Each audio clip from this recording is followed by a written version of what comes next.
বিদেশি অর্থের প্রকল্প বাস্তবায়নে গতি আনতে চায় সরকার, যার মাধ্যমে একদিকে যেমন দ্রুত বাস্তবায়ন হবে প্রকল্প, অন্যদিকে বাড়বে ডলারের জোগানো। এ লক্ষ্যে বিশেষ উদ্যোগ নিয়েছে পরিকল্পনা মন্ত্রণালয়। বিশ্লেষকরা গুরুত্ব দিচ্ছেন প্রকল্প বাছাইয়ে প্রয়োজনীয়তা বিবেচনার। ইমদাদ হকের রিপোর্টে বিস্তারিত।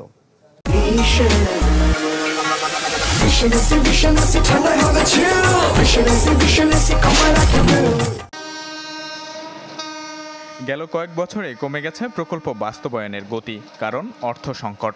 তাই নজর বিদেশি অর্থের সরবরাহ বৃদ্ধি। সুনির্দিষ্ট লক্ষ্য সামনে রেখে বেশ কিছু পদক্ষেপ নিয়েছে পরিকল্পনা মন্ত্রণালয়। থাকছে দেশে বিদেশে প্রশিক্ষণ ও উন্নয়ন কর্মকাণ্ড দেখার কর্মসূচি। নজরদারি থাকছে প্রকল্প এলাকায় পরিচালকদের সার্বক্ষণিক অবস্থানে। আর ভূমি অধিগ্রহণ করেই নেওয়া হবে বিদেশি অর্থায়নের নতুন প্রকল্প। পরিচালকও নিয়োগ দেওয়া হবে বিষয়ভিত্তিক পড়াশোনা আর পেশাগত দিক বিবেচনায়। চলছে পিডি নিয়োগে বিশেষ পুল গঠনের কাজ। খতিয়ে দেখলে অনেক সমস্যা পাবে, সেটা ঠিকই। সেই বিষয়গুলো নিয়ে আলোচনা করা যেতে পারে, মানে ক্রিটিসাইজ করা যেতে পারে এবং এটার অ্যাকাউন্টেবিলিটি রেজ করা যেতে পারে।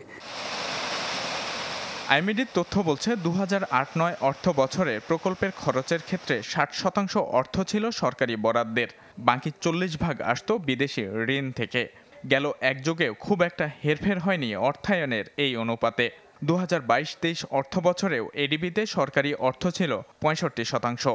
পরিকল্পনা কমিশনের পর্যবেক্ষণ, বিদেশি অর্থ ছাড় বাড়ালে কমবে ডলার সংকট। তাই চলছে দাতা সংস্থার সঙ্গে নিবিড় যোগাযোগ।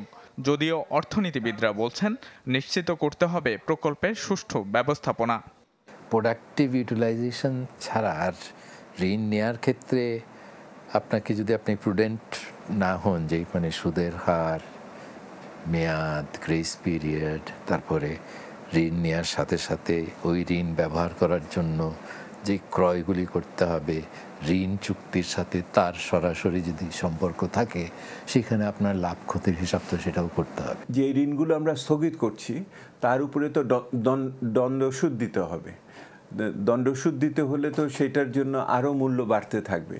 উপরন্তু এই সমস্ত অনাদায়ী ঋণগুলো আমাদের যে দেশের যে হিসাব নিকাশ আছে সেখানে থেকে যাবে এবং বাইরের লোকেরা, বিদেশি বিনিয়োগকারীরা, সাহায্যদাতারা, বাজার ক্রেতারা তারা দেখতে পাবেন যে আমরা এরকম একটি ঋণে ভারাক্রান্ত অবস্থায় আছি।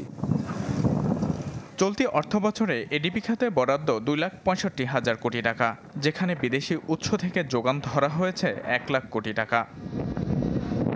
ইমদাদ হক, চ্যানেল 24, ঢাকা।